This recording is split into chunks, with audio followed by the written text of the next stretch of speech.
Good morning అండి అందరికీ. ముందుగా ప్రింట్ మీడియా, ఎలక్ట్రానిక్ మీడియా మిత్రులందరికీ నా ధన్యవాదాలు తెలియజేస్తున్నానండి. నేను నా ప్రాపర్ వచ్చేసి ఖమ్మం జిల్లా, ఖమ్మం రూరల్ మండల్, తల్లంపాడు శివారు నరసింహాపురం గ్రామ కాపోస్తుండే నేను గ్రామ నివాసిని అండి నేను. అయితే గత మే నెల 30వ తారీఖున వశిష్ఠ మల్టీ స్పెషాలిటీ హాస్పిటల్లో మా నాన్నగారికి కొంచెం మెడ నొప్పి ఉందని కారణంతో హాస్పిటల్కి వెళ్ళి తీసుకెళ్లి జాయిన్ చేయడం జరిగిందండి. అక్కడ డాక్టర్ గారు, న్యూరో సర్జన్ గారు చూసి నాన్నగారికి మెడ నొప్పి ఉండడం వల్ల ఆయన పెయిన్ కిల్లర్స్ టాబ్లెట్లు ఎక్కువ వేసుకుంటే కిడ్నీలో డిసీజ్ ఎక్కువ అవుతుంది, మీరు పెయిన్ కిల్లర్ టాబ్లెట్లు వేసుకోకండి, మీరు ఇమీడియట్లీగా న్యూరో సర్జన్ కి సంబంధించి మెడ వెనక భాగంలో చెడు బొక్క పెరిగింది, లామినెక్టమీ అనే బొక్క పెరిగింది, ఆ బొక్కని మనం తీసేస్తే మీ నాన్నగారికి ఎలాంటి ఇబ్బంది ఉండదు, ఎలాంటి పెయిన్ ఉండదు అని చెప్పేసి మమ్మల్ని క్లియర్ గా మాకు మోటివేషన్ చేశారు. ఆ మోటివేషన్ వల్ల మేము కూడా దాని మీద రిఫ్లెక్ట్ అయ్యి నిజమే అనుకొని మేము ఆ పెయిన్స్ కి ఇబ్బంది పడుతున్నాడు మనిషి, నిజంగానే పెయిన్ కిల్లర్ టాబ్లెట్ వేసుకోవడం వల్ల అనిపిస్తుంది అని చెప్పేసి మేము ఆపరేషన్ కి ఆరోగ్యశ్రీ ద్వారా చూపించామండి. గత నెల 1వ తారీఖున అడ్మిట్ అయ్యి హాస్పిటల్లోనే ఉన్నామండి. గత 3 రోజులు అక్కడే ఉన్నాము.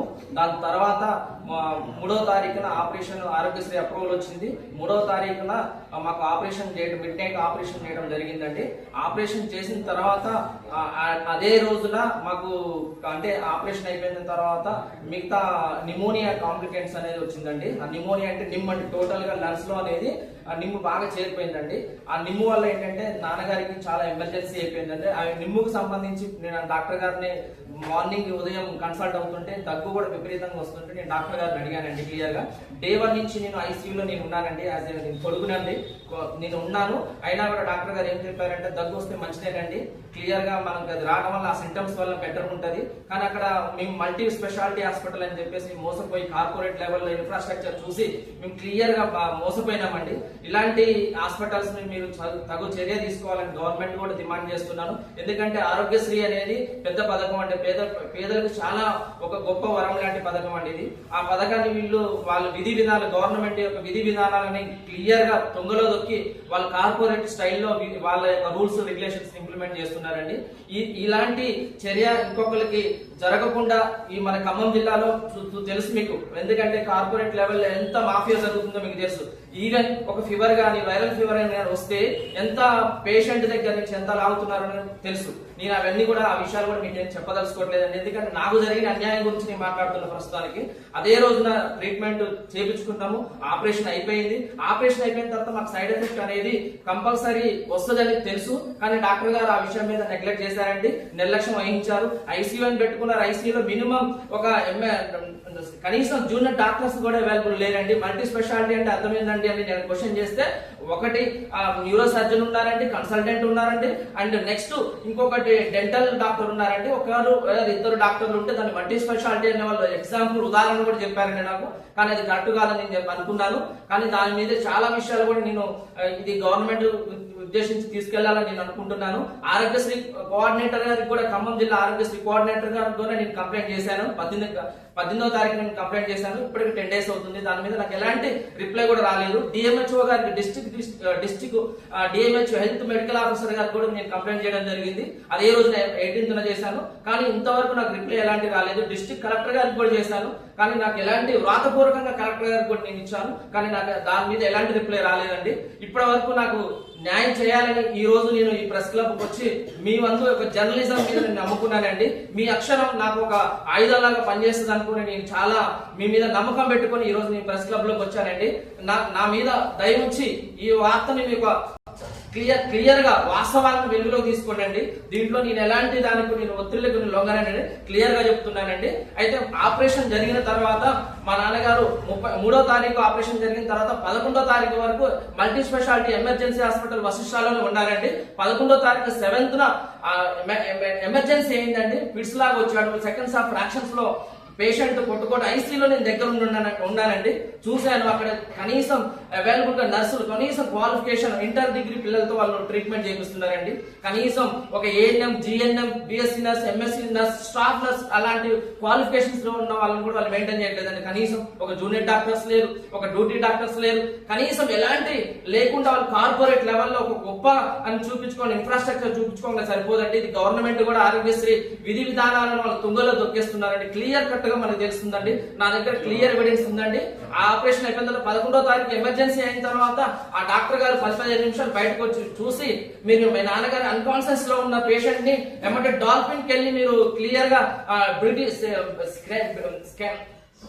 సిటీ బ్రెయిన్ చేయమని చెప్పారండి. ఆ సిటీ బ్రెయిన్ ఎవరైనా చేస్తారండి?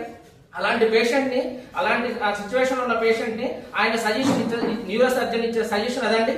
అదే నేను అడిగా క్వశ్చన్ చేశా, ఇది కరెక్ట్ కాదండి, మీ వైద్యుల నిర్లక్ష్యం వల్ల ఈ రోజు మా నాన్నగారికి ఎమర్జెన్సీ అయిందండి. మిమ్మల్ని నమ్మి వచ్చాం, మేము కార్పొరేట్ లెవెల్లో మిమ్మల్ని ఇన్ఫ్రాస్ట్రక్చర్ చూసి మిమ్మల్ని నమ్మి వచ్చామండి, మీరు ఇది చేయడం కరెక్ట్ కాదండి అని చెప్పేస్తే వాళ్ళు అంబులెన్స్ లో ½ అన్ అవర్ బయటకు షిఫ్ట్ చేసి రోడ్డు మీద ఉన్నాడండి. అప్పటికప్పుడు నేను డెసిషన్ తీసుకొని మమతా సూపర్ స్పెషాలిటీ హాస్పిటల్ తీసుకెళ్లానండి. అదే రోజు Mamata super speciality mid night నాకు రిపోర్ట్ ఎమర్జెన్సీ సర్టిఫికేట్ ఇచ్చారు. ఏదైతే ఇక్కడ ట్రీట్మెంట్ జరిగిందో, ఏదైతే నేను ఆపరేషన్ చేయించానో అదే ఆపరేషన్ మీద నాకు ఎసెన్షియాలిటీ సర్టిఫికేట్ కూడా తీసుకున్నానండి, ఎమర్జెన్సీ సర్టిఫికేట్ తీసుకున్నాను. ఆ 11 days కూడా నాకు వెంటిలేటర్ మీద పేషెంట్ ఉన్నాడు. గత 12 రోజులు కూడా 11 నుంచి 22వ తారీఖు మా నాన్నగారు ఉదయం 7 గంటలకు చనిపోవడం జరిగిందండి. ఇది నా ఉదయం అంటే ఏమంటున్నానంటే, ఇది కృతజ్ఞత భావంతో కానీ హ్యూమానిటీతో కానీ నా బాధతో పేషెన్స్ తో నేను మీకు అందరికీ తెలియజేస్తున్నానండి. దీని మీద చట్టరీత్యా తగు నిర్ణయాలు తీసుకొని దీని మీద విచారణ జరిపించాలని నేను ఉదయపూర్వకంగా మిమ్మల్ని ప్రార్థిస్తున్నానండి. ఎంత క్లియర్ గా ఉందో వాళ్ళు క్లియర్ గా కూడా ఇక్కడ ఎమర్జెన్సీ క్రిటికల్ కేర్ వైద్య సేవలు అన్నారు. అదే మేనేజ్మెంట్ నేను అడిగితే వాళ్ళు ఏమన్నారంటే, ఎమర్జెన్సీ అంటే చెప్పారు 1 or 2 డయాగ్నోసిస్ కానీ 1 or 2 MDs ఉంటే అది క్రిటికల్ కేర్ అంటండి. అంటే అనస్థిషియా అనే డాక్టర్ ఉంటే, మత్తు ఇచ్చే డాక్టర్ ఉంటే అతనంట ఎమర్జెన్సీ క్రిటికల్ చూస్తారంట. ఇది వాళ్ళు చెప్పే సమాధానం అండి. క్లియర్ గా హాస్పిటల్లో వాళ్ళు ఉటావుటిన 11 ఉదయం నన్ను 11 ఉదయం రోజు డిశ్చార్జ్ చేశారు. అదే పేషెంట్ ఆరోగ్యశ్రీ వాళ్ళ దగ్గర ఫోటోస్ ఉన్నాయి, మీకు కావాలంటే కలెక్ట్ చేసుకోవచ్చు. స్ట్రక్చర్ మీద పేషెంట్ ని డిశ్చార్జ్ చేశారండి. అది కూడా మీరు మీ దగ్గర ఫోటోస్ ఎవిడెన్స్ కూడా కలెక్ట్ చేసుకోవచ్చు క్లియర్ కట్ గా.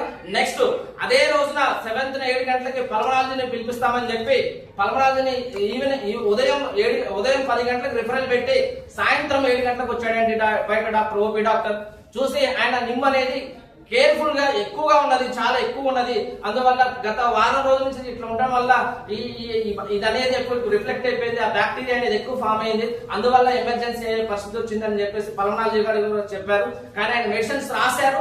రాసిన తర్వాత కూడా 1 or 2 డోసెస్ ఎక్కించారు. ఎక్కించిన తర్వాత ఎమర్జెన్సీ ఫిట్స్ లాగా వచ్చిందండి. ఆ ఫిట్స్ లాగా రావడం వల్ల నేను అక్కడ నన్ను వాళ్ళు వైద్యులు చేతులు ఎత్తేసిన తర్వాత నేను వేరే హాస్పిటల్ షిఫ్ట్ చేయడం జరిగిందండి.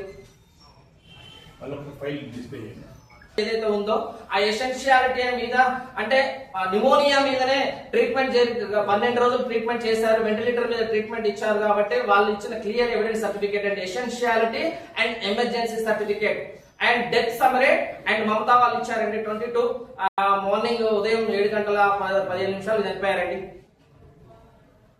కోఆర్డినేటర్ గారికి కంప్లైంట్ చేసాము 18వ తారీఖు. గత 10 రోజులు అవుతున్నా కూడా ఇంతవరకు దీని మీద రిప్లై ఇవ్వలేదండి. నాకు డిఎంహెచ్ఓ గారికి ఇచ్చాను, ఇంతవరకు రిప్లై రాలేదండి. కలెక్టర్ గారికి ఇచ్చాను, రిప్లై రాలేదండి. నేను ఆర్టీఐని కూడా ఆశ్రయించానండి, ఆర్టీఐ నుంచి కూడా నాకు ఇంతవరకు రిప్లై రాలేదండి. హాస్పిటల్ మీద సార్, ఈ ఘటన మీద వశిష్ఠ మల్టీ స్పెషాలిటీ హాస్పిటల్ మీద మాకు జరిగిన అన్యాయం మీద వైద్యులతో సరైన వైద్యులతో పర్యవేక్షణ కమిటీ వేసి మాకు పూర్తిగా న్యాయం చేయాలని మేము కోరుకుంటున్నామండి.